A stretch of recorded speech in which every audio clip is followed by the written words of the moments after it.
TV show. If it is your first time, you are highly welcome. Please do me a favor by subscribing.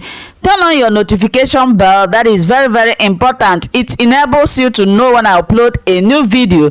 So my dear viewers, this is the continuation of panel of LEKKI shooting inquiries. They bring up many eyewitnesses who testified. This is so touching. It's so touching. One of the women during testifying breaks down in tears. Let us sit down and listen and watch to see what they came up with this time around. Please, after watching, I would like you to, keep your comments down below. The video is long, like many people testified. I'm watching it together with you. Bye-bye.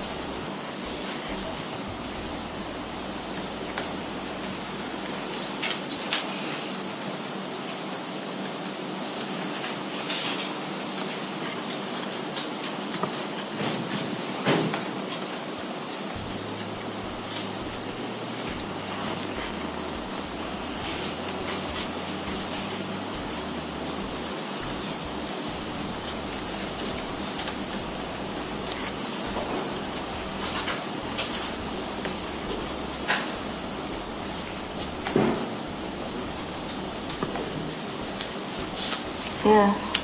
After much pleading with them, crying and shouting and asking them to just let me call a family member that had been arrested, they refused.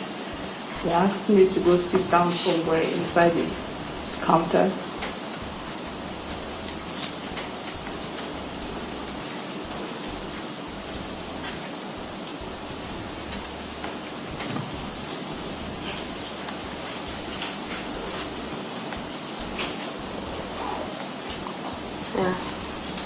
While I was sitting down there, they called us, myself with the other girl, to come take off our bra and take off our personal belongings, search us.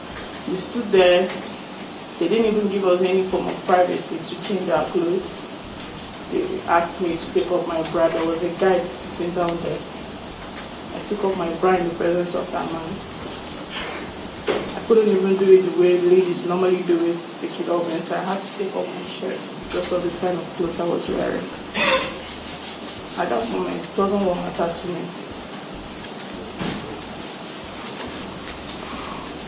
It's still my right here for a little.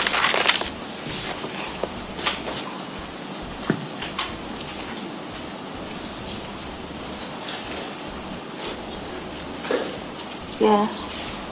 After taking off my bra, I sat down. One man, police officer, was in his uniform. I don't know what got over him. He wasn't satisfied with the beating we've gotten. He went and brought a broken mop stick. Started wiping the other guy. After wiping, he moved over to the other lady. The whole stick broke on their body.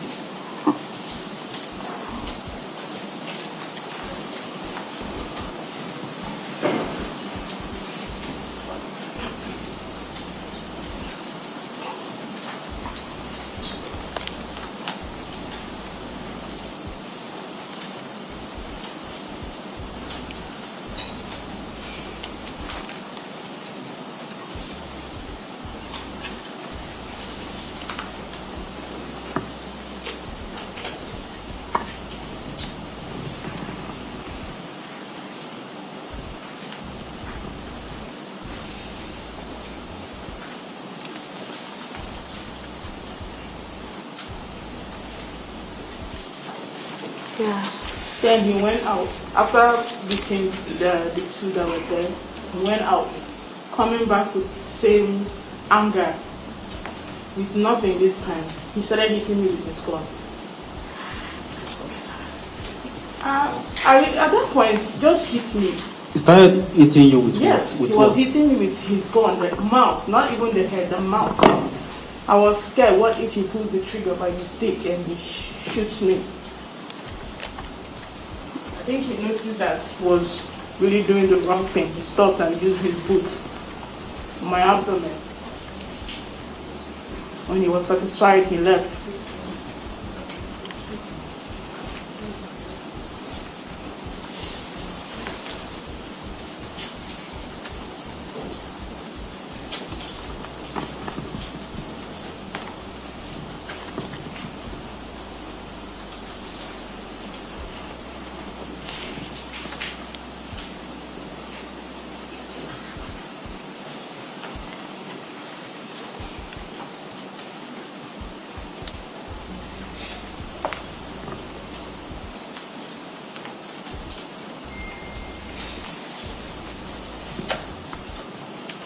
Yeah.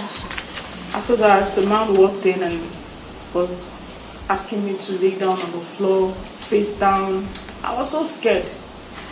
I don't know what to do. I was just obeying everything they asked me to do, all the torture, all the threats, threatening to take me to Panti, threatening to take me to Krikri, from there to Abuja. What have I done that you're threatening me and you want to take me? At least, let me even call someone. They said that I'm not calling anybody. They seized our phones.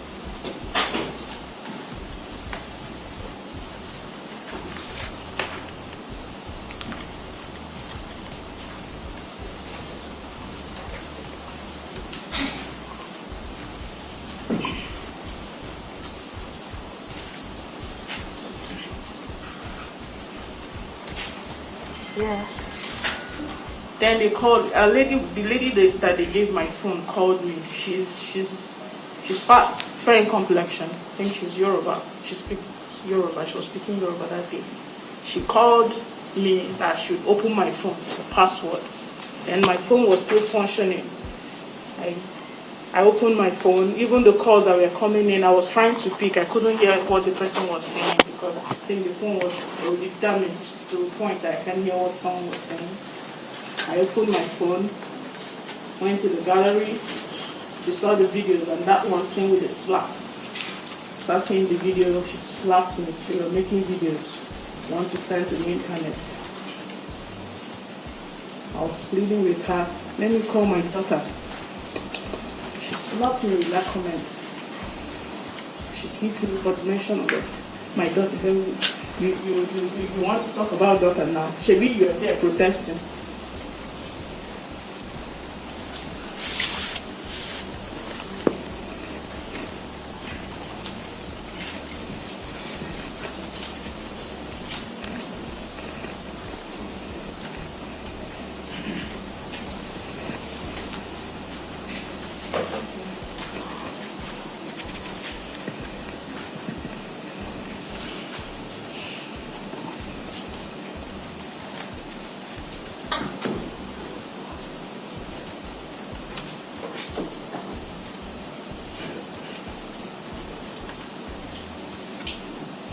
Yeah.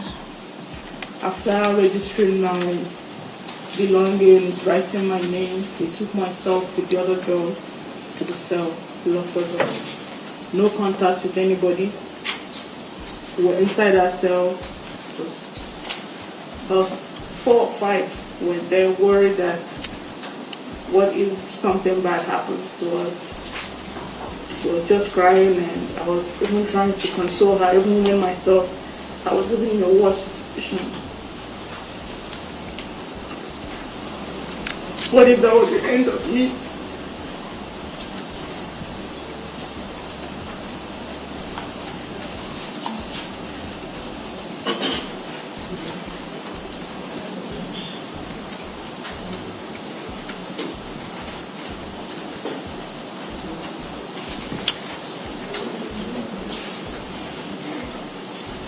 Yeah.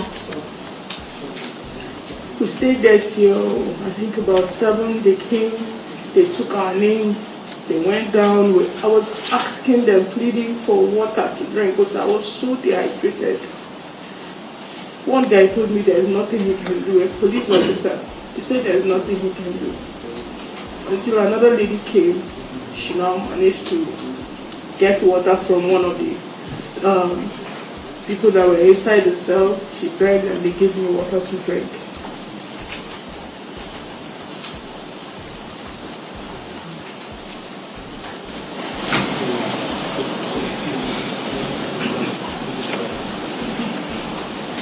They kept coming to take names, our address, phone number, these, many questions. At that point I had given up. I don't know, because nobody knows that I was going for an interview. Nobody knows that I've been arrested. Nobody knows my condition at that moment. I was so scared in my life. And being the fact that it wasn't my first time encounter with the police, I was only 12 the first time. They locked me up at the age of 12. That was the sole reason why I came to protest. I would have just gone home after the interview, but I didn't. I was 12 when they came to our house, arrested me, my sister and my mom, because I fought. 12 years. Even when they saw me, they would have at least said, oh, she's a young girl, she just had a fight,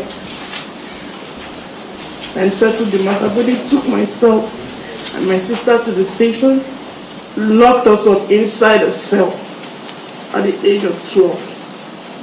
I knew what police station was. I saw the horrible, the smell, the mosquito bite. I almost slept there that day until they got us out.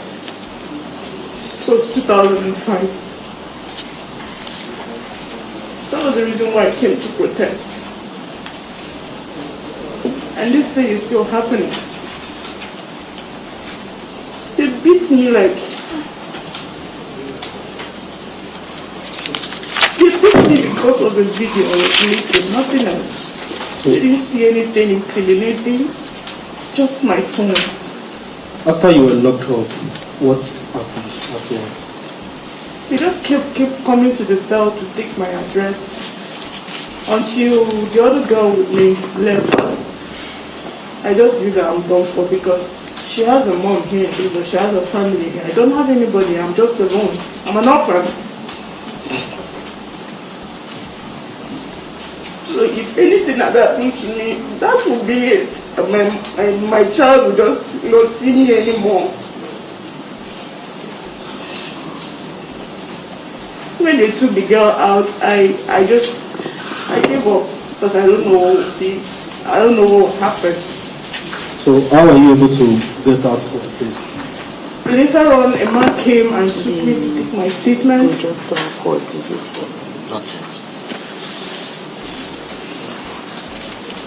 After taking my statement, he took me back to the cell again. At that point, I didn't know what's happening. Luckily, he's an Igbo man, I'm Igbo. I tried to use language to see if that would even help. He was telling me that I should calm down. Sister, please tell me, what's going on? You've taken my statement. Can you tell me what's happening, please?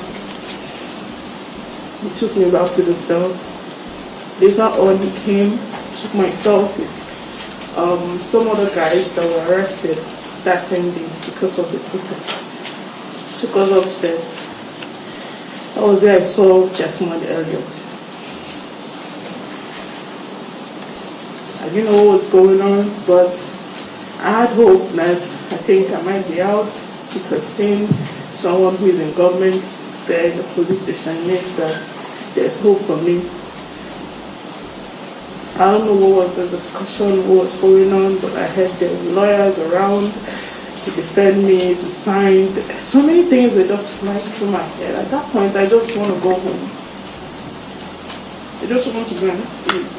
I just want to rest. My head was bruised. My face was bruised. You said some lawyers came for you. Yes. You know how they got to know that you were there? I didn't even know at that point. I didn't know what happened. I mean, I've been cut out for a while. But later on, a man that came with Desmond Elliott now said that a video of two ladies that were being harassed was trending online, and they came and were the two ladies. That was how I got to know that.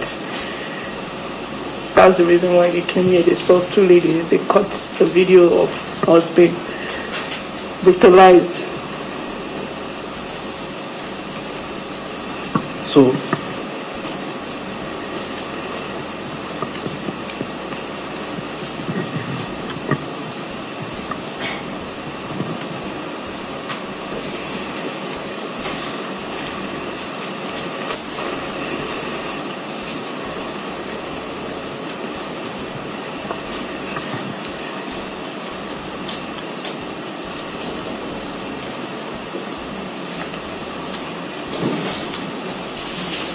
After you were released, what did you do?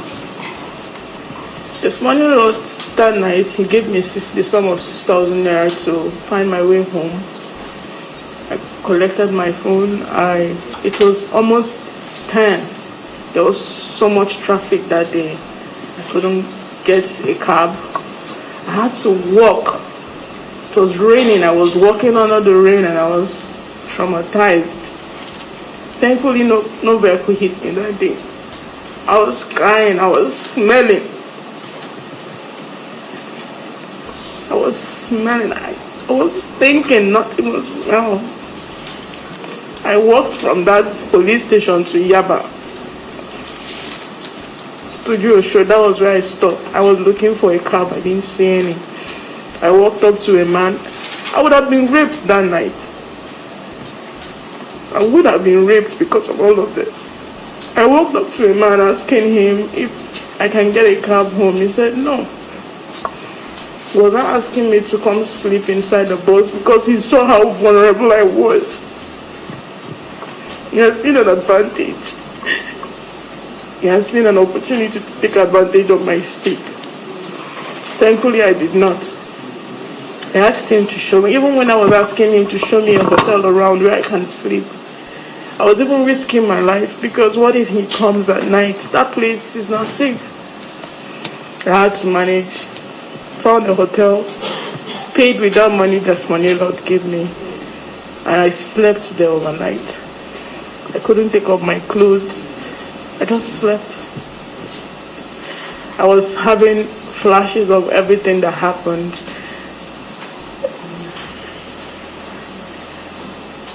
I was seeing things. I was just seeing myself being shot. I was overthinking everything. What if they had killed me? What if I couldn't sleep again? I just kept awake till 4 a.m. A friend of mine ordered Uber. That was how I got home that day, on the 13th.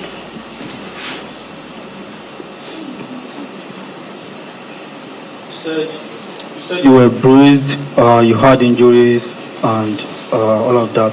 What did you do to rectify that? That same day after getting home, I had to go take medication because the pains, especially my head, was much.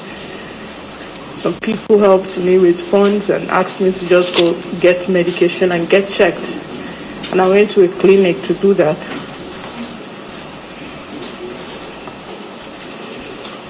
When you got to the clinic, what was done to you by the doctor? What was the conversation and what happened? She examined me. She gave me medications for the pains I was having. I had a swollen mouth. My face was swollen. She just examined me and asked me to go. I should take the medication. That will be fine. Do you have evidence of actually going to that hospital? Yes, I do. And the bruises you were talking about, do you have evidence of the bruises? Yes, I do. And what did the police do afterwards? On the 16th, we were supposed to go for the orderly room trials of those who did this. We went to the police command. When we got there, they didn't do anything that day. We just talk. And the lawyer who was with me that day said that he needs to visit the Surulere police station. He needs to see the DPO in charge. Okay. So that was how myself with the other victim went there that day. When we got there, the lawyer was the one speaking on my behalf. I didn't say anything to anyone. He was the one speaking to the DPO, telling him that he's not sure if I've gotten proper medications, and that I have explained my situation to him, and he feels that I should be taken care of properly, since the other people said that they can take care of themselves. He was now speaking to the DPO that he should foot my bills. Okay. So while we were talking, the DPO was talking about settlement. Okay. I told the lawyer that if that is why we are here, that I'm not interested. Okay. He said no. that we are not here for settlement, and he wants them to carry the role of taking care of me because they were the one who had, as in, brutalized me, so that he wants them to do that. So they agreed that they would do that. Medical aspect, not settlement. Okay. So the man went down, came back with money, and handed it over to me. How much was offered to given to you? He gave me 200,000 naira that day. Okay.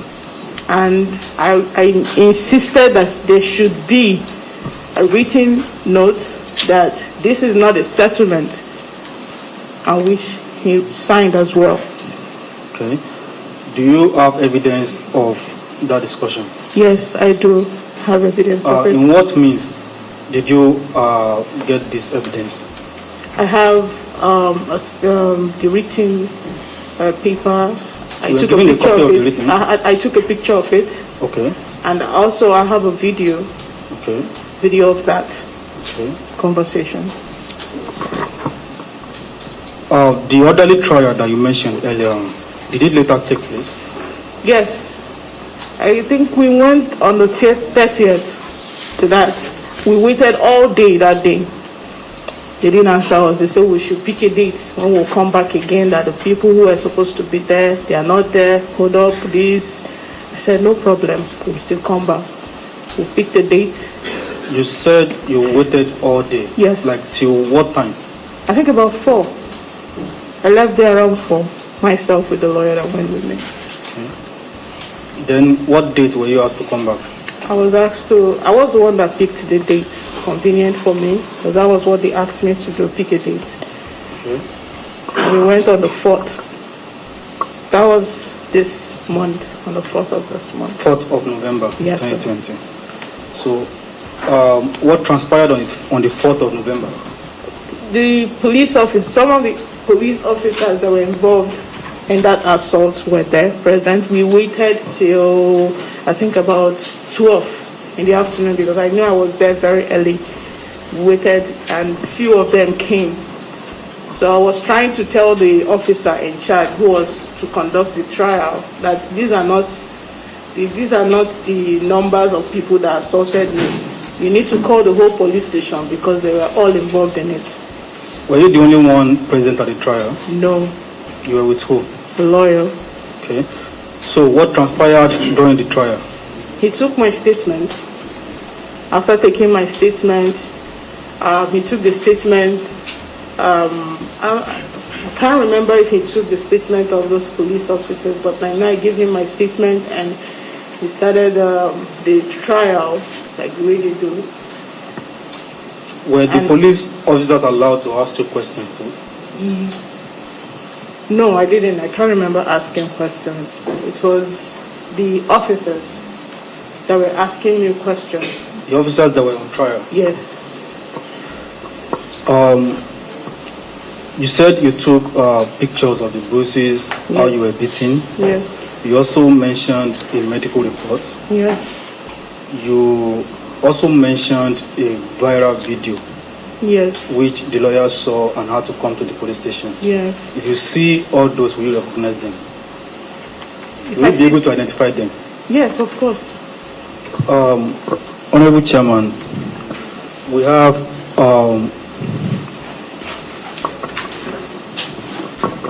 I'd like to present the medical reports and the pictures that were duly printed out.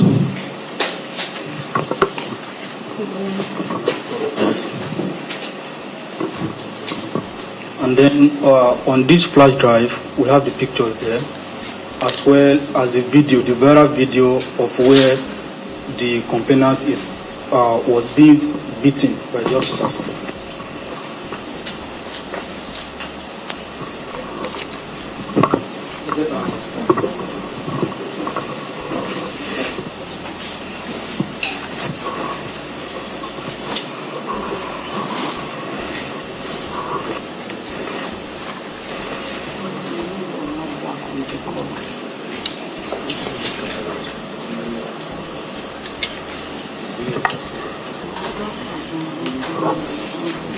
And The agreement which was signed at the police station is also on the flash drive.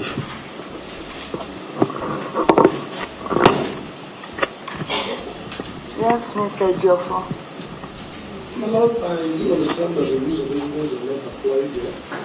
My Lord, I think we should have a copy of this source. So in due time, we make it. You are not objecting to the admissibility.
Apologies, Honorable Chairman. Yes. The witness mentioned, I would like to do it once and for all. She mentioned a phone that was destroyed during the beating, and I would like her to identify it so as to tender it once and for all.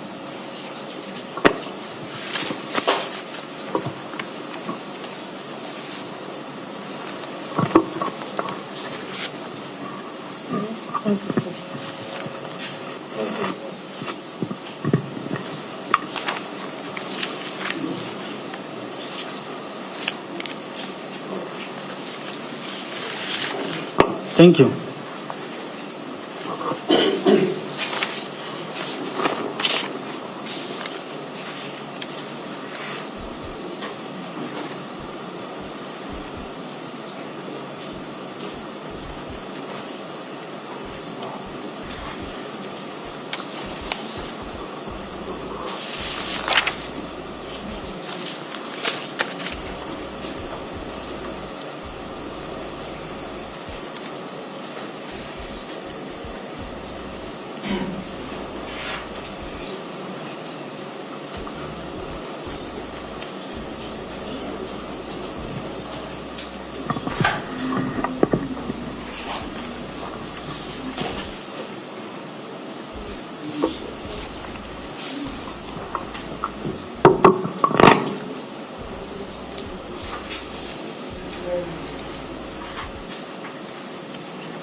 Registrar.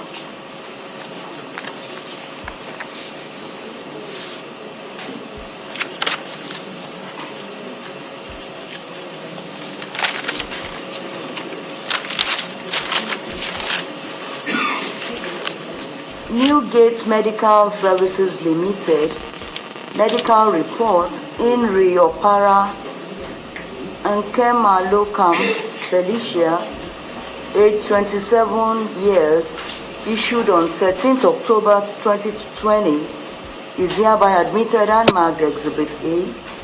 3 photographs of the complainant are hereby admitted and marked together as Exhibit B. A photograph of 2 policemen pushing 2 ladies and a gentleman in white shirt is admitted and marked Exhibit C. An HP flash drive is admitted and marked Exhibit D. A Nokia phone with a broken screen is hereby admitted and marked Exhibit E. Yes? And we would have ordinarily loved for her to see the video and identify, but I was told the projector is not in good shape. Working. So I would like to proceed. Seek an adjournment. Okay. As the panel places. You need to view the... Yes. So that, tell me what you want. Okay. I would like to take an adjournment so as to be able to showcase the video.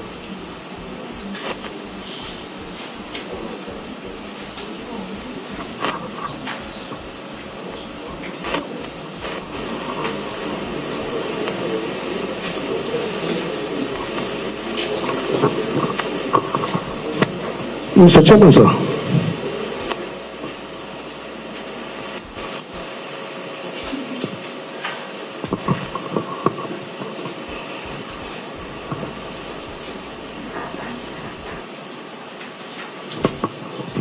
Yes, Mr. Ejiofor. My Lord, in as much we agree that we want to watch the video, I had wanted to start my cross-examination today. I don't think it will defeat the watching of the video. Evidence in chief has not closed. How do we now? My Lord, what is left now is watching the video. He has testified, he has given our evidence, Chief. Even at that, the evidence in chief must close before you can commence cross-examination. Ask please. Thank you.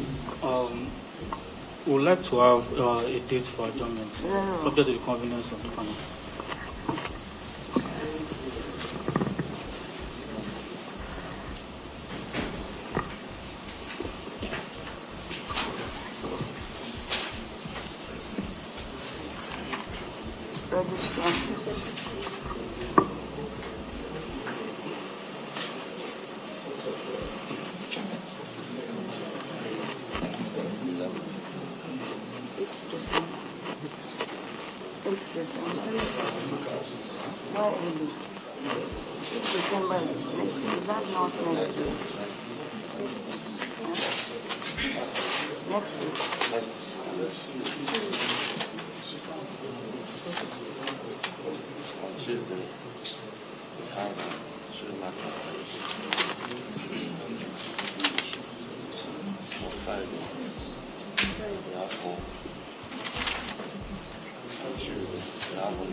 Would 8 December meet the convenience of council? Parties have agreed 4th of December. 4th of December. My Lord, our diary is so feed off, but we have agreed 4th of December for cross-examination. Not cross-examination. No. We are here to close our examination in chief. My Lord, I don't think there is any danger if he closes evidence on 4th and we cross-examine her. It's your case now. Why are you running away from cross-examination? I am not running away from cross-examination. You can't do my case for me. Please. Further hearing in in the proceedings is hereby adjourned to 4th December 2020. Yeah.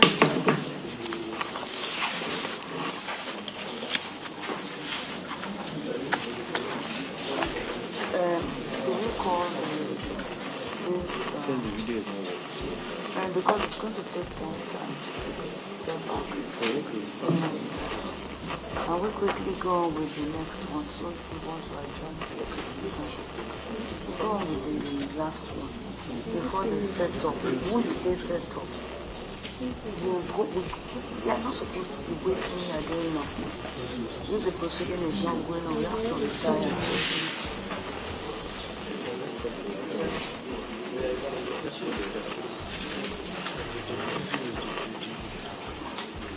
Opening. Yeah.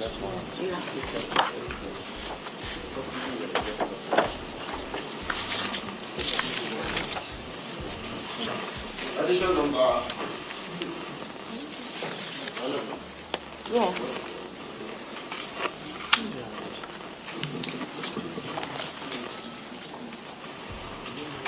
Addition number LASCI/JPI/11/2020. Mrs. Olusegun Olusoya Family. Federal Special Delivery Store. Site.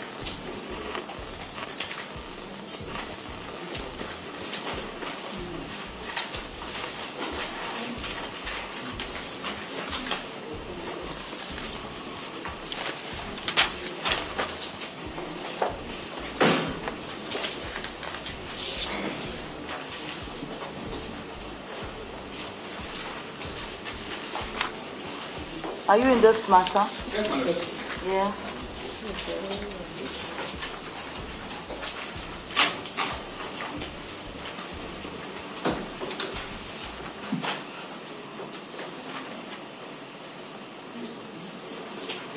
Yeah. With proper respect to the Honorable Chairman, members of the Honorable Panel, my name is Brigedier Taiwo. I announce my appearance for the petitioners.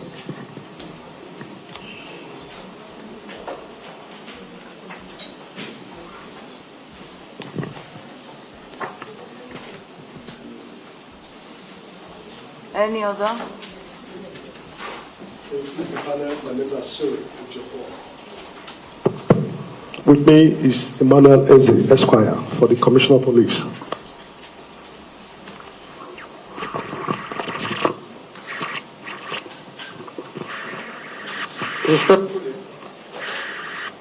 Yeah. Appears for Lagos State appearing with me Joshua Tony and Yewande Yetunde Olabode.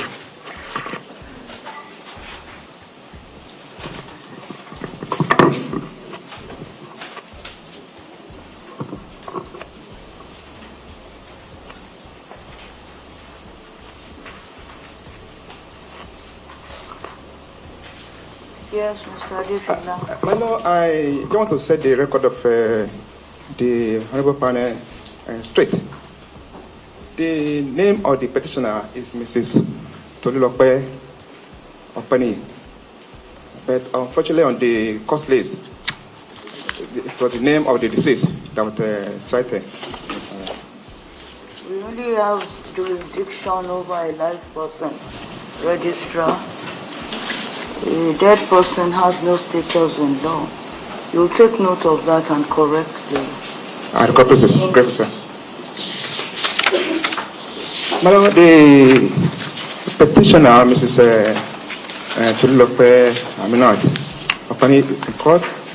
The father of the deceased is equally in court. So there are two witnesses that we have, in no particular order. His name is Mr. Michael Opani. In as much as we're willing to take the petition, have you been served, Mr. Jofo?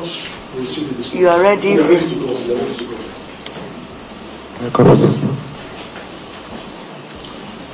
The matter was only called because I was not too sure if they were coming in with the projector. There's a matter stood down where we have to conclude the evidence. They are now back and they've installed the projector. Except you're willing to have the matter stood down, I want to take on this matter. I just felt you've been here all day. If the matter is not going on, let us reschedule. But since you've given the indication that it's going on, we must go back to the matter stood down before we can take any other matter for the day. Are you willing to wait? If we are sure being heard today. We don't know how long the cross-examination is going to take. If we are sure of being heard, we wait. The point is not if you're sure of being heard. We have our limitations here. The light goes off at 5 p.m. There are two counsel in the other matters stood down who are taking on cross-examination. I don't know how long that would take.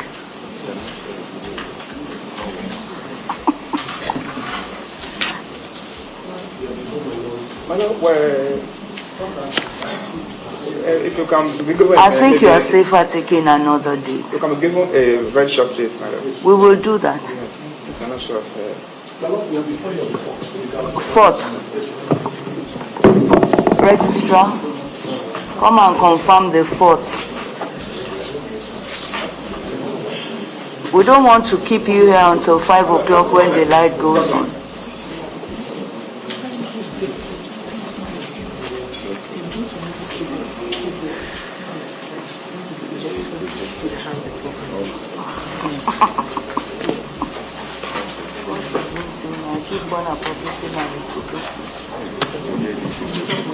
I'm afraid counsel in the LCC matter, despite all the effort, I am informed that the projector is still not working.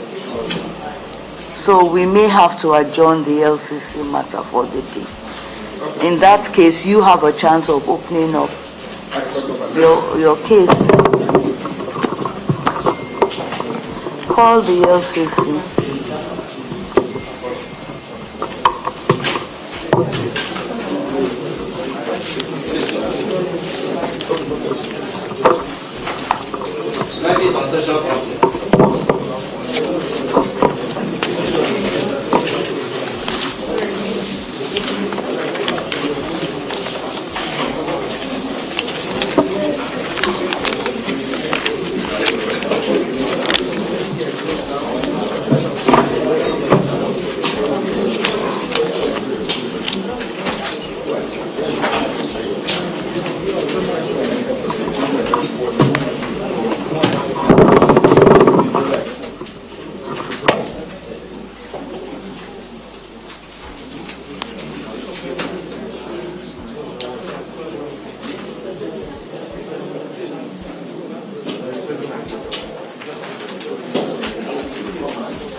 Well, I've recorded all appearances as earlier made this morning. I'm afraid our projector is not working despite all effort. We bought a new cord, but it still is not functional. So we have to adjourn this matter to another date. Yes, Mr. SH0CKING. Yes, ma'am. I had previously indicated that the witness is slated to travel tomorrow on official assignment. And that was the basis on which the panel was gracious enough to give us today's date.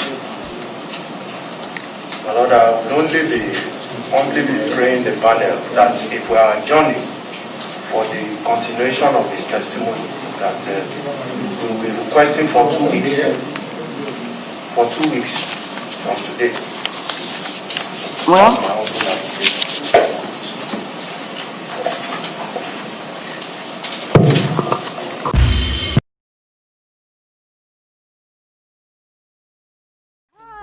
Welcome to my channel. If this is your first time or first day of coming across my YouTube channel or seeing my face, you are highly welcome. Please willkommen zu meinem Kanal. My name is Linda Chukwuezi. It's coming as Miguel. That red button that says subscribe and you turn on the notification bell so that you'll be able to get information on notifications. Bis zum nächsten Video und einen schönen Tag. Tschüss. Tschüss. Bis man subscribe to Linda's TV show. What are you waiting for? Click on that red button that says subscribe. You turn on the notification bell so that you'll be getting more updates from me. Leave your comments down below and share this video with your friends, families, and colleagues until we meet again in my next video. Bye bye.